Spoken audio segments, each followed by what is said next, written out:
Hello, everybody. I'm Michael Reed of AuthenticAstrology.com. I offer consultations in the ancient art and science of Vedic astrology. If you're interested in scheduling with me, there is a link either in this video or down below. In the text section, I have a very special guest here today, Mr. Levi Cosijn, and his details are going to be, if you want to book a consultation with Levi, his details are also in the link below. I've known Levi for a long time. He's an excellent astrologer. Otherwise, I wouldn't have him on today. And Levi is here today to talk to us about the lunar eclipse of the 16th of July. So I will let you roll with it, Levi. Hey, Michael. How are you? I'm doing okay. Yeah. So thanks for having me on. Oh, yeah, sure. I want me to talk a little bit about the lunar eclipse. Most so definitely. Shall I share my screen? Yeah, I was going to say, why don't you tell people what a lunar eclipse is? Because, interestingly enough, some people don't know, I find. Yes. They watch hundreds of astrology videos. Some people don't know. So Sure. I think it's good to let Yeah, we can explain a little bit about that with a simple drawing. I'll just share my screen. So we're shared. Do you hear me, Michael? I can hear you perfectly. Okay, cool. Yeah, so a lunar eclipse occurs always during a full moon. So that's when the sun and the moon are opposite signs, right? Opposite 180 degrees apart in the zodiac. And so the earth is exactly between the sun and the moon lies in the shadow of the earth. So, right, so the moon becomes blood red because of the sunlight that passes through the earth's atmosphere. That's why we call it the blood moon. It's the same phenomena as a sunrise or a sunset, right? We get this red color. Mm-hmm. So of course we always pay attention to eclipses. Why? Because they are formed between the path of the sun, which is the ecliptic, right? The apparent path that the sun makes around the earth, and the moon, which is revolving around the earth, right? So the earth represents the body, right? Our bodies are born from the earth. So the moon is the satellite of the earth. And in astrology, of course, the sun, the king, the soul, and the moon is the subjective counterpart, or the planet through which we experience ourselves subjectively. So these are the two main players, the two Sattvic planets, which, right, the sun is a fully masculine planet. It's the king. Everything revolves around the sun. It's for that, or therefore it represents our soul, that eternal spark, that eternal part of our being. And then the moon is reflects the light of the sun. So the moon is representing our conditioned or individualized consciousness. And so these two players create the south and the north nodes. Okay, so then we consider the nodes of the moon, and these are of course mathematical points, right? These eclipses, or in Vedic astrology we refer to them as Rahu and Ketu. And so I'll just, here you can see this is the sun, this is in fact the ecliptic. Here you have the earth, and then the moon is going around the earth. And we see that whenever the moon in her path traveling to the southern ecliptic hemisphere, this is this part here, right? Because planes always stretch into infinity. So whenever that plane intersects with the ecliptic on her path south, that's where the south node is being formed. And in astronomy, they refer to this as the descending node. And so descension always relates to the letting go of something, right? On a more esoteric note, it is representing the death of individual consciousness and the merging with the collective consciousness. Okay, this is a way of thinking about it. So Ketu, and we have a south node eclipse in the sign of Capricorn, right? So the moon is in Capricorn, so it's going to be important. And Ketu, so therefore, relates to letting go of things, cutting some cords, right? Last year we had a powerful eclipse with Mars being a pivotal player, right?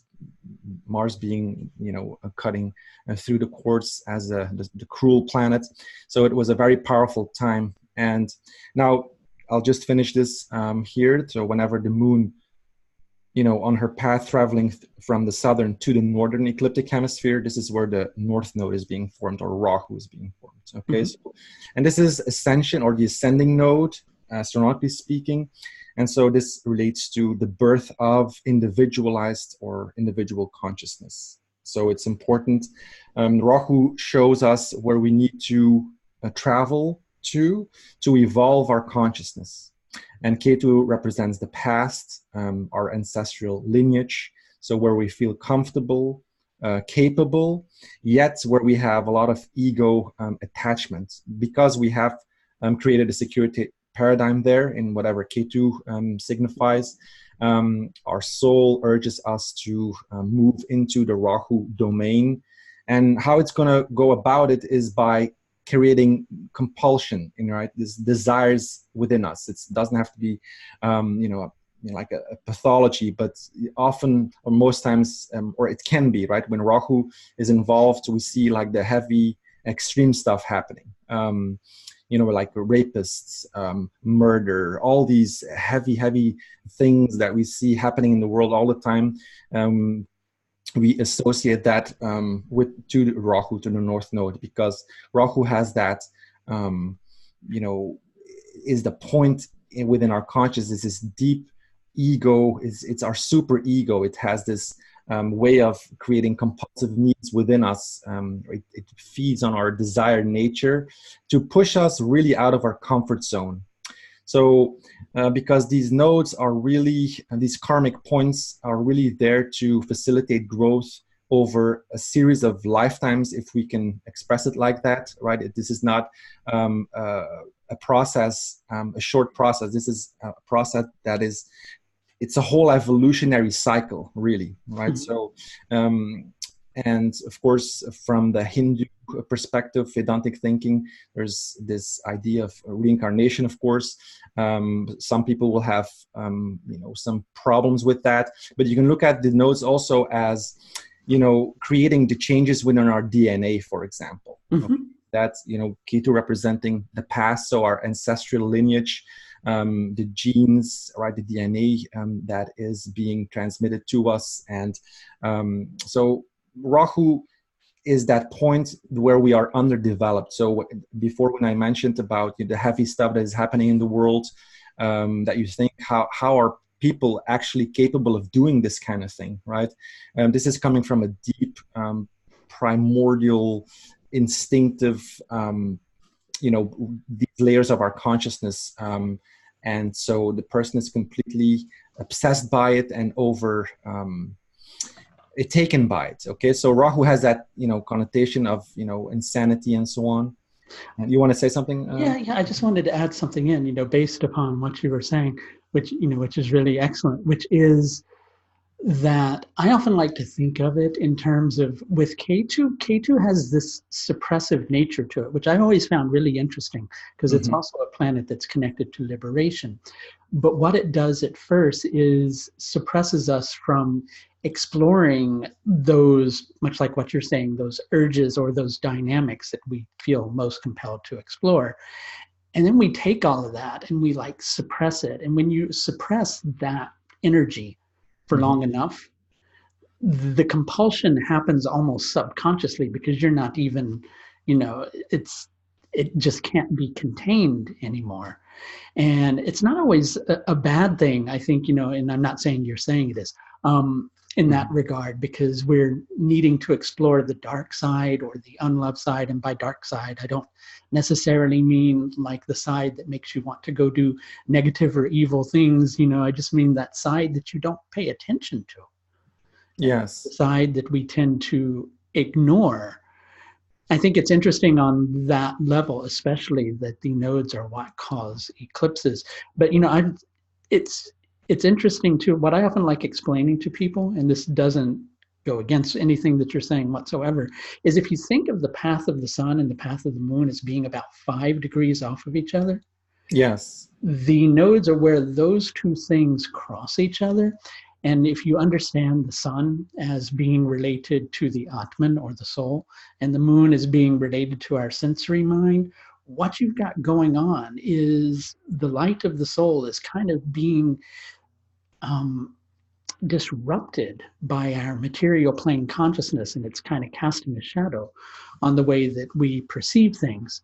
But I didn't mean to interrupt you too much. It's just you started an interesting. Oh no, there, and I please. just wanted to kind of go into that. Sure. Nodes is that they definitely, much like what you're saying, there's a need to balance them.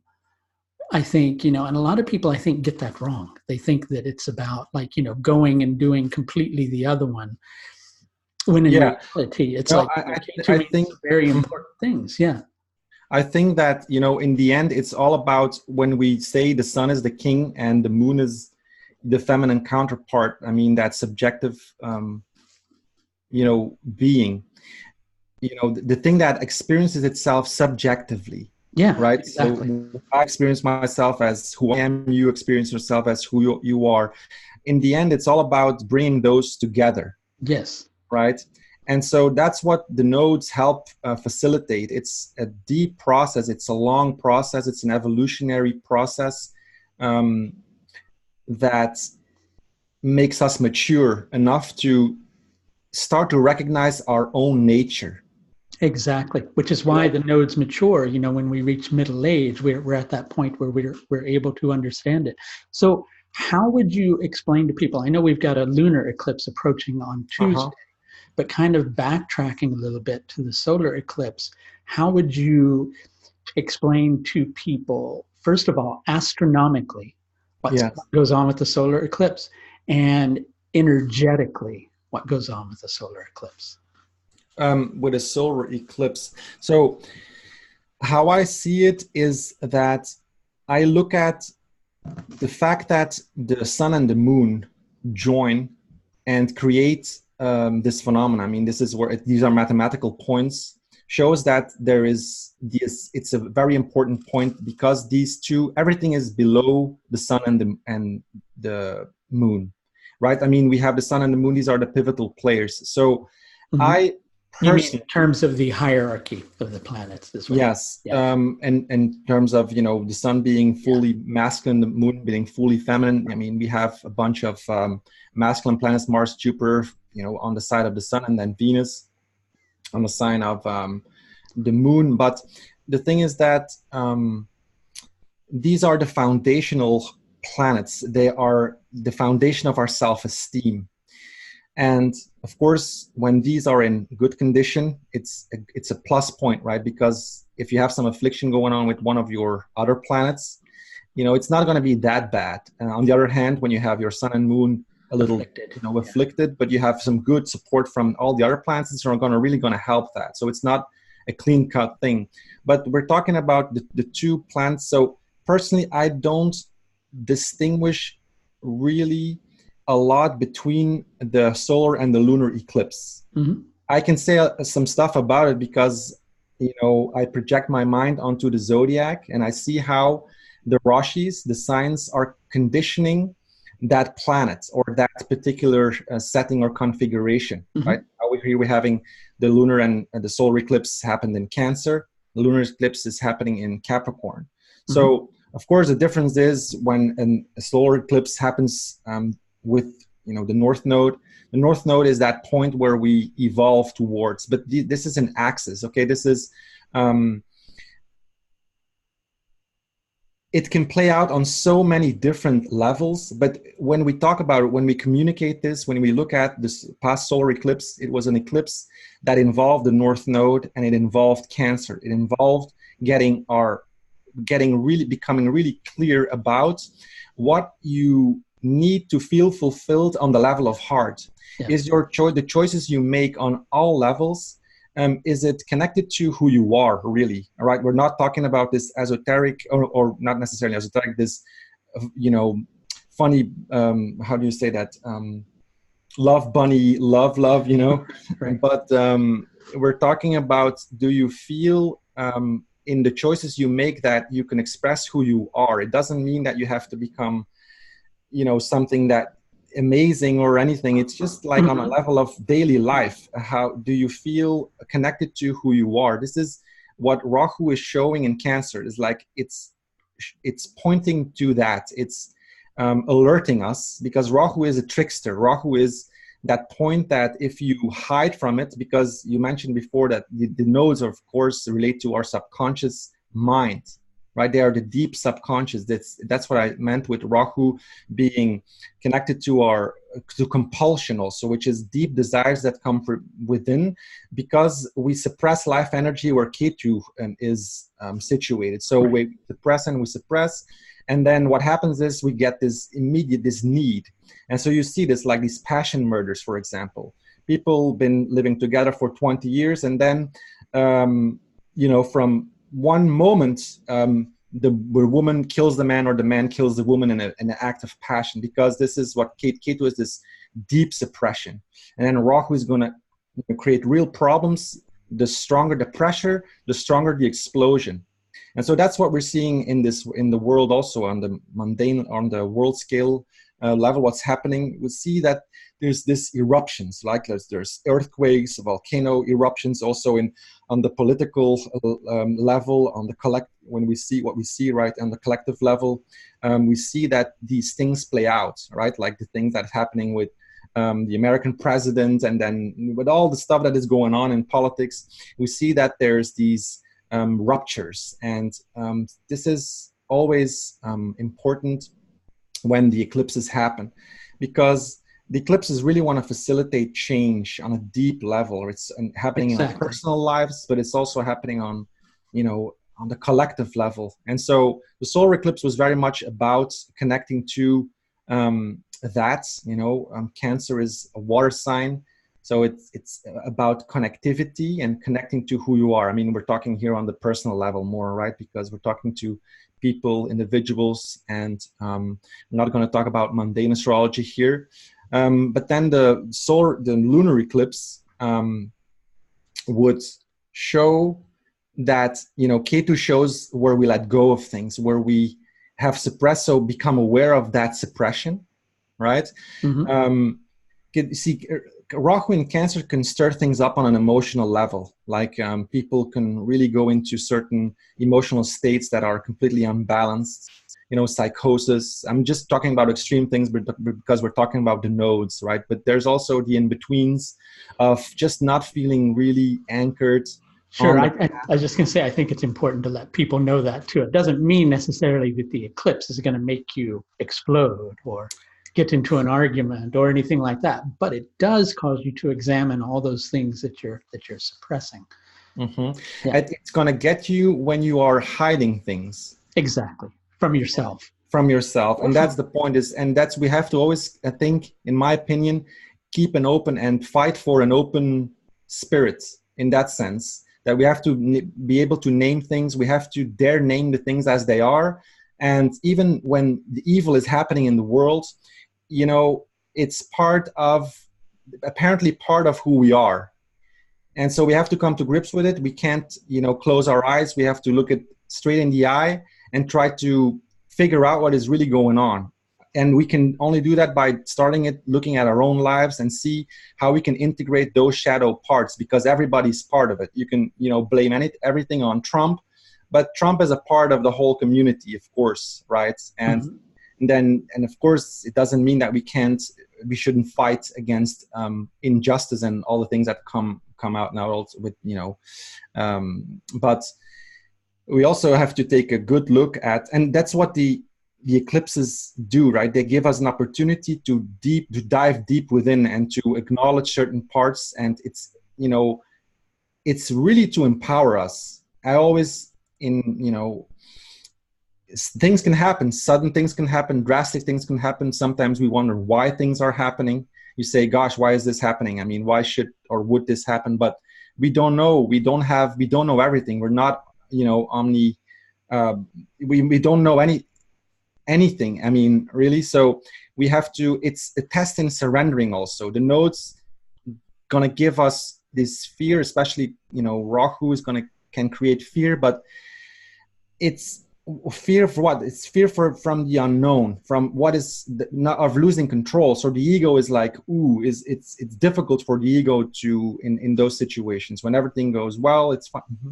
Well, no, go ahead and finish your sentence. I just wanted to add something to what you were saying. Sure.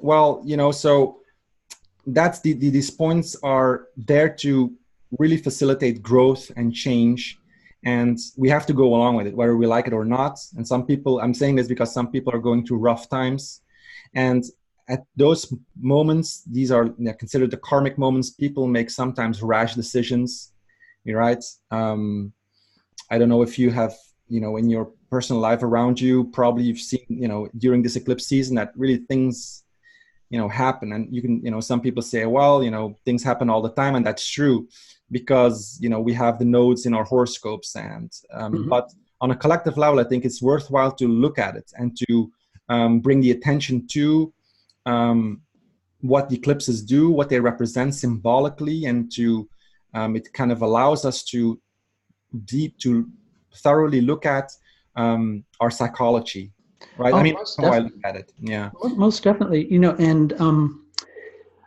I often like telling people too, because when people watch astrology videos, sometimes they don't understand the fact that eclipses are actually quite common, right? Mm-hmm. To a lot of the general public, they go, wow, we're having lots of eclipses lately. Well, actually, we have eclipses twice a year. It's just we don't always see them, so they're not always that visible.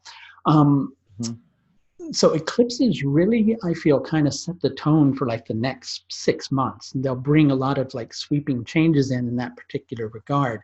What I find really powerful about this particular eclipse cycle is preceding the solar eclipse on the 2nd of July, we had a connection between Mars, Rahu, and Mercury.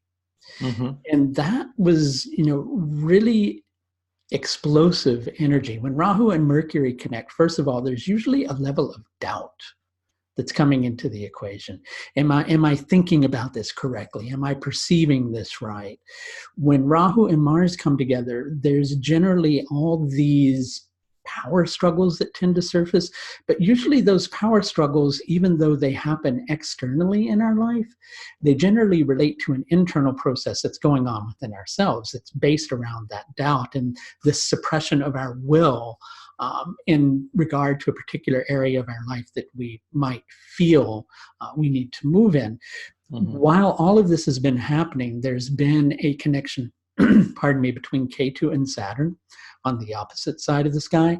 K2 Saturn, I like telling people, always brings, it doesn't mean that it makes a person arrogant, but if you understand that Saturn is a planet that looks down, so things that it gets involved in, it gets very engrossed and very wrapped up inside of those things. And Saturn is generally always struggling to keep something intact because that's Saturn's responsibility. Saturn has more enemies than any other planet. And because he has so many enemies, he has to really work harder to do the things that he needs to do. And Saturn's also a servant. So the ego, much like what you're saying, gets wrapped up in the sense of this is something I know. This is something that I feel pretty solid about. And feeling pretty solid about this keeps me nice and secure and stable. Then in the opposite side of the sky with that Rahu, Mars, and Mercury connection, there's the doubt about all of that. Do I really know this? And then the whole level of security and stability begins to get kind of uprooted. Tension begins to surface. This inability to direct one's will effectively kind of surfaces. And what's happening during that whole process is the individual's kind of sorting out, well, what next? And what's really wonderful then is then you have that solar eclipse that comes along. And it begins to shed light on all that stuff that came to the surface through that Rahu, Mars, and Mercury connection. And now we have the lunar eclipse coming up. What's interesting to me, and some other things that I kind of wanted to talk about in connection to this, is with the K2 moon connections, there's an awful lot of emotional suppression, right? Life is really difficult. Yeah. But because life is really difficult, quite often we just have to get on with life. It's not like we can, I like the phrase that you used earlier. I forget exactly what you said, but it's not like we can, get all like wishy-washy about it, like in the moment and process. Yeah, I know what I was going to say. Yeah. Mm-hmm. at any given second in time. Sometimes we just have to kind of push through the circumstances. So what happens is everything just gets like kind of dumped and repressed. And then something will come along and it'll cause all of those emotions to surface. So you've got Ketu lining up with the moon, and you've got Rahu in Cancer, which is the moon sign. So Capricorn, when Ketu in Capricorn, has this tendency to need structure. Okay. The Capricorn approach to life on many levels in regards to things like this is that whatever is happening that doesn't fit in with my overall plan of how things should be isn't fair, because I should be able to have a handle on it and I should be able to do this. Well, guess what? We don't have a handle on any of that. But Ketu in Capricorn grows more comfortable with creating stability through feeling like it has everything under control. But life is much more than just keeping things organized, because while you've got everything under control, there's an awful lot of emotions that are just getting repressed. And so while you may be keeping your life organized, you think, to keep everything nice and stable and secure, meanwhile, you're not having your needs met.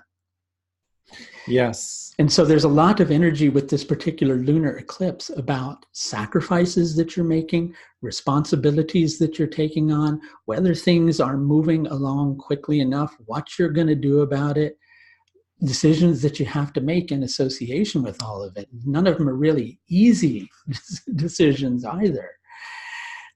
Yeah. I often like telling people, just briefly, and I'm kind of rambling on here. So I often like telling people that really, when it boils down to it, decisions are a responsibility. So they feel really major, especially when there's big things that are on our shoulders.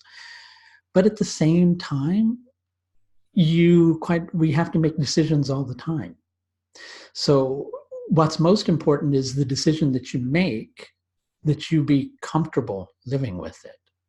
And if you're taking all your feelings about the situation, just going, well, I can't pay attention to that and I can't pay attention to this, you're missing like at least 50% of the input that your psyche is trying to give you about the situation that you're dealing with. And so if you're not getting your needs met, you need to take a look at what's going on with that too. But go ahead. Yeah, I totally agree, Michael.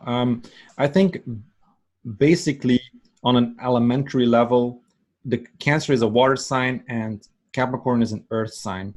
Water is about connectivity and emotions, and earth is about the material reality of our, Exactly. Yes. And when the need is not fulfilled, when there's no connection to who you are, because Cancer is a Sattvic sign. It's ruled by the moon. The moon is one of the 3 Sattvic planets.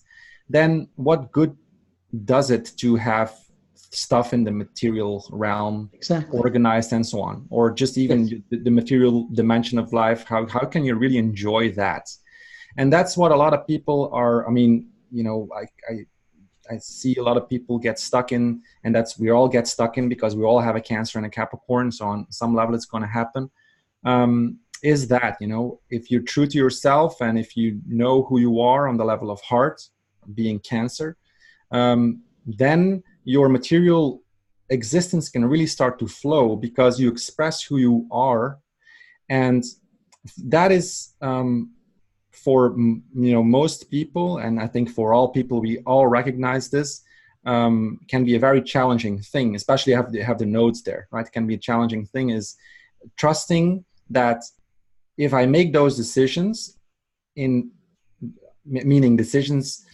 decisions because of who I am, and also coming because you can say, okay, but what if you don't know who you are? And is it possible to know yourself, really? I think it is. We don't on have some levels, yes. On some level, we can do something. It's good enough. It's that matter that you do know that matters the most. Yes, and if you're connected to that, and you feel happy and joy, and then you can redirect your life, or you can direct your life in a way that is also taking care of responsibilities, material responsibilities. And now I'm, really talking about this Rahu Cancer axis and Ketu Capricorn, right? So, but I mean, I think it's true also. You can have a lot of stuff in the material world, but not be fulfilled by it, right? I heard this expression, like you can be the president of the United States, but you can be also, and you can be in the White House, but the White House can be a prison, right? Exactly. And it's interesting too, because I find whenever you have K2, like in a Saturn sign, regardless of whether it's Capricorn or Aquarius, there's always this element of, in the back of one's mind, the thought process is there of going, I have to take care of the basics. The basics are what's most important, right? Mm-hmm. So, everybody has this eclipse going on somewhere in your chart, and whatever you have in Capricorn and whatever you have in Cancer, it's going to be impacting those areas of life in addition to whatever else it might be triggering in your horoscope. But life isn't just about fulfilling the animal needs. There's also the need for fulfillment, for greater fulfillment, to be, security isn't just like what you've got going on around you, even though that's very important. If you have, like what you're saying, you can have the most seemingly secure, stable life with like all this, grandioseness around you. But if you're not secure inside of yourself, none of that's really going to matter. Yes. And it's interesting because Cancer is symbolized by a crab. Mm-hmm. And Capricorn, from the Vedic perspective in Vedic astrology, is symbolized by the crocodile. These are two animals that both live in water and land, mm-hmm. right?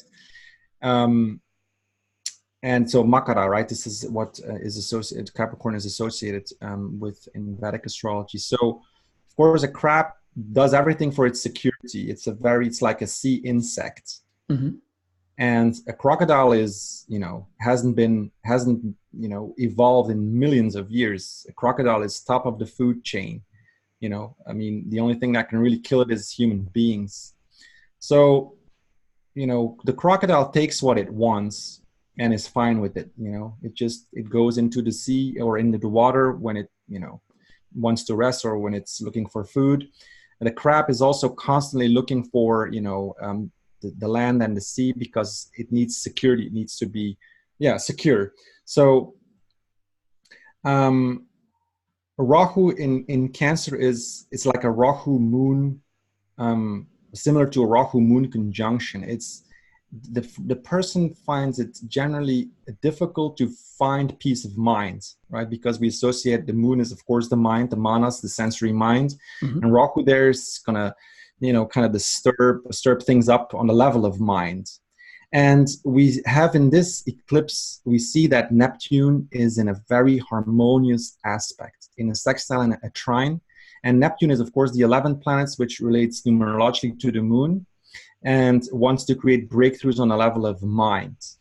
So this is a very helpful support. So for people who are attuned, open to it, right? Because that's what it is, right? We open ourselves for these energies, if you will.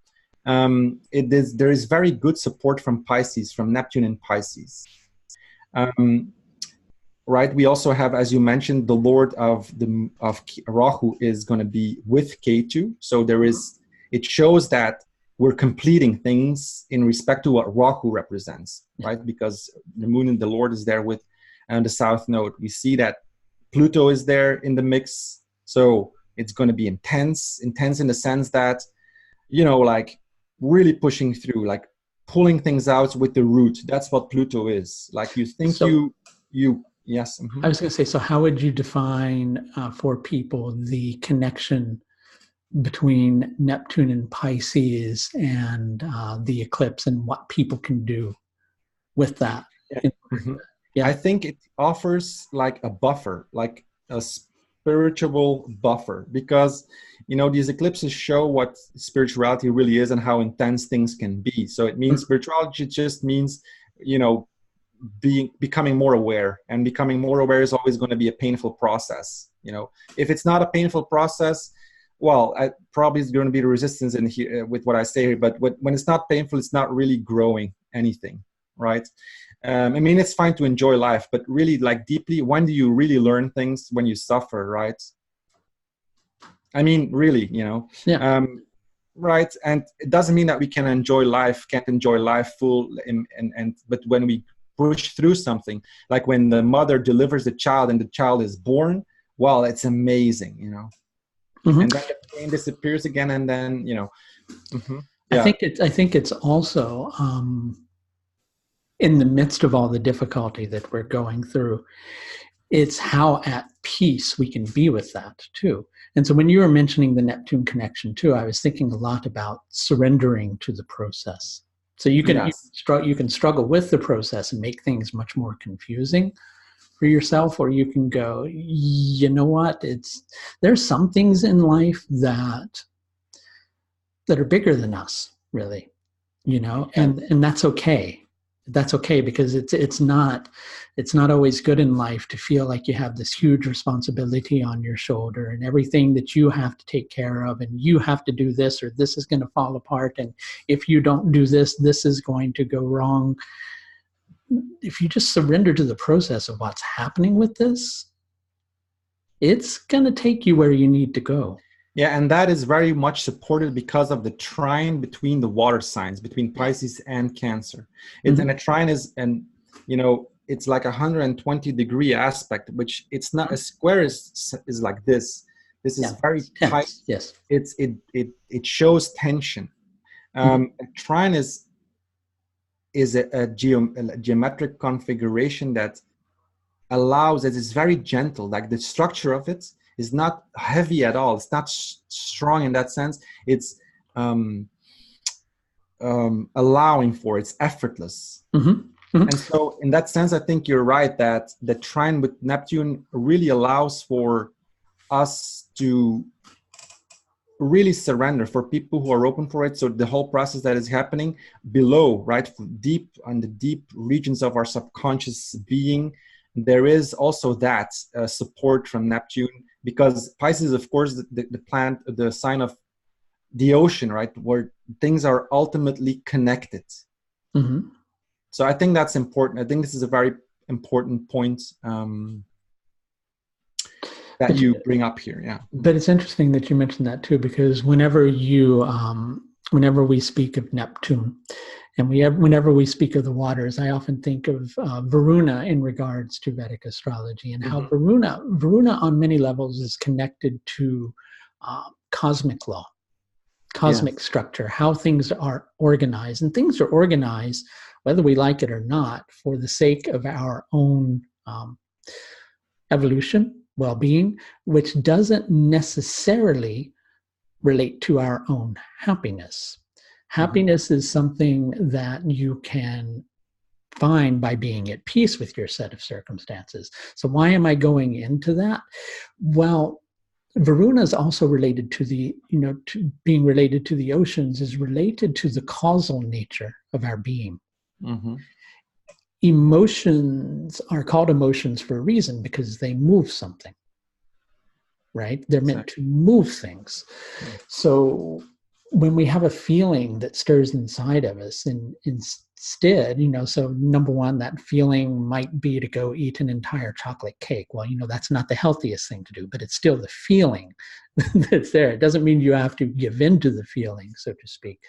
But if we don't acknowledge that feeling, if we ignore that feeling, and we just go, you know what, I'm just going to kind of repress that causal energy is going to surface in some way, shape, or form or another.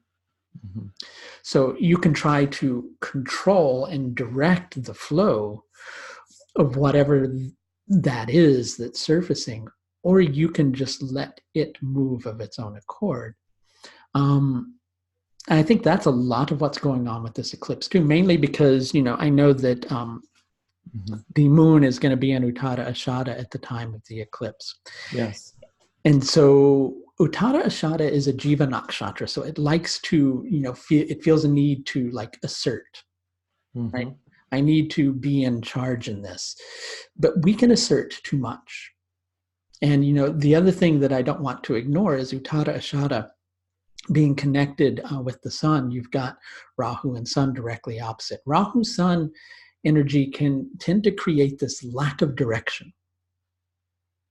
and this over identification with a particular direction, then that direction falls through and one feels, completely confused. Meanwhile, while you've got in the background a process going on of going, I need to assert myself, but yet I feel at the same time no sense of direction, you're just going to have utter frustration. Mm-hmm. But instead, if you go, what am I trying to direct? What am I needing to understand? And there's also a need to. I often like telling people, if you've got a brick wall in front of you, right? You can just keep running at that wall, boom, boom, boom, boom, over and over and over again. That's not going to help at all, right? Yeah. You got to look at that wall. You got to understand that wall. You got to understand why that wall is there, and you got to figure out a plan of how you want to deal with that wall, or even if you need to deal with that wall at all.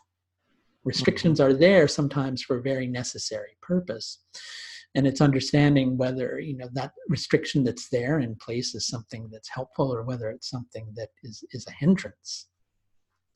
Yeah, I think Pluto is important in this process as well. Most because definitely. we're going to have Pluto involved there, and Pluto is like, okay, I'm sure I worked through this, and then Pluto just shows you that you just really didn't work through it, Not completely. not completely until you do. But And that's then a it rare gives you, opportunity too, I wanted to say, is to have like an eclipse lining up with Pluto like this is probably. yeah. Yeah. Yes. I think that is the real gift, I mean, it can be like Pluto. When the lesson is learned with Pluto, it gives this incredible release of in energy, of showing who you are, like this letting go of trauma, right? This is the time to do it. Like Saturn in Capricorn is really strong. It's a good Saturn, I mean, right, in its own sign. So it has that manifesting quality, meaning that there is something that is carrying, there's something that is supportive. Mm-hmm. The South Node is letting go of things. Pluto Saturn conjunctions can be harsh things. It can go either way. It can go into death and suffering. It can go through the completely other way, to revelation, especially there with Neptune. So again, we have another opportunity to tune into that. It's going to be completely different for all people, because we're all individuals. We all have our own horoscopes and our own placements. So, but we can, because nobody really knows who's in control or what is in control, or nobody knows really anything. That's the truth of the matter. And, that's what K2 represents, the truth of the matter. So, but, we do, we live and we do have a choice in how we spend our time, in how we live our lives. Yeah. And there is this something that is what is called fulfillment. Like deep fulfillment is not some illusion. It's not like some new agey thing, be fulfilled. It's a deep fulfillment is a reality. And there's been enough people in the past that have communicated that. But even that, let's aside even all these spiritual masters and gurus and all these people who have, communicated something like that. You have to figure out for yourself, and life is given. I mean, we are at a certain point, we're all awake. That's the whole point. I mean, at a certain point, you're just awake, and this is what's going on. You can't escape that. Yeah, you can step out of life if you want to. I mean, but what's the point of that, Because on some level, you are being manifested here. So coming to grips with that can be a very difficult process. At the other end, it can be a delight. So we're not here to give answers, too much answers, right? This is, Michael, I think one of the things as an astrologer, what I have come about is that it's better not to give too many answers, right? Well, that's the thing too. And while you're touching on a very important subject, I find that sometimes people go to astrologers with the wrong idea in mind. Okay. An astrologer's responsibility, even though we can look at your chart, we can understand what these eclipses are about, what it's asking you to learn, the astrologer's responsibility is not to step in and go, you're supposed to do this. You have to do this. You need to take this action. You need to go apply for this job, that job, and the other job. When the astrologer does that, the astrologer is stepping too much into the role of guiding your own dharma, guiding your path. And the astrologer's job is not to accept responsibility for your path. The astrologer's job is perhaps to say, you know what? If you go that route, there's going to be difficulty. But just because there's going to be difficulty in that direction, it doesn't mean it's the wrong route. That's where I think people get confused, is we have this viewpoint of life as being something that if we're taking a step and things are not working out, then we're on the wrong path. No, quite often you're on exactly the right path. Yeah. And that happens. And I think people miss that. But I wanted to say, because I'm running out of time, sadly, on this end, are there any closing thoughts for like the next couple of minutes that you want to leave the viewers with? Yeah, well, the thing is that, when you're looking at the Cancer Capricorn axis, the planet that is debilitated and exalted in these signs is Mars. Mm-hmm. Mars is always an important player. Mars is now in Leo, so it's in a quite good dignity, if we can, generally speaking, right? But see how Mars plays. Like Mars is going to go to Virgo, it's going to go to Libra, and so on. See what aspects it makes in your horoscope, and you're going to find some stuff there that is going to be important. Because Mars is there, right? It's debilitated in Cancer, which is the sign of, at that security. And then in Capricorn, it wants to charge, right? And so take care of those needs. So Mars is an important symbol, an important, point to include in, if you want to, really get into the astrology a little more.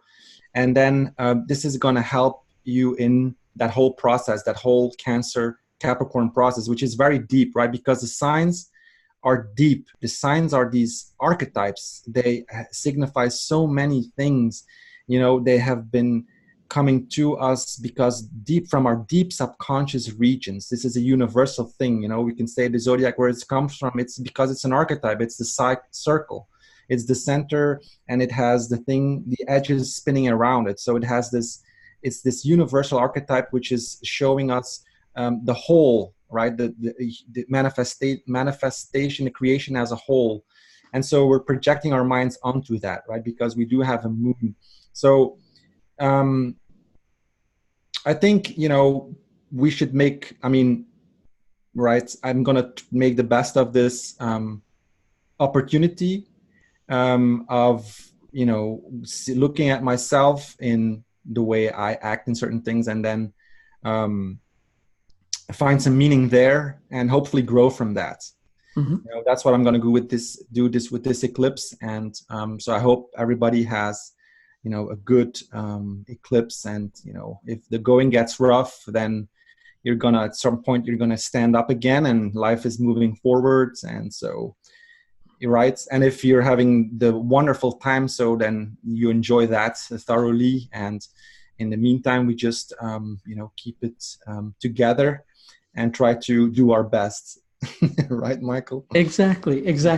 So if people want to schedule a consultation with you for guidance, because that's another thing too, I think with eclipses, is if you understand where they're interacting with in your horoscope, then you can really, do a lot of intensive self-work in those areas. So if people want to do that level of work with you, how can they get in touch with you? Oh, I have a website. It's levicosijn.com. So it's LEVICOSIJN.com. Mm-hmm. And so you can find my services there. I give readings, and I have tutorings and so on. So wonderful. And I'll put that link down below for people to thanks. see as well. Okay. Well, thanks for coming on today, Levi. Yeah, thanks, Michael, for having me on. Wonderful. And we'll talk to you, everybody, soon.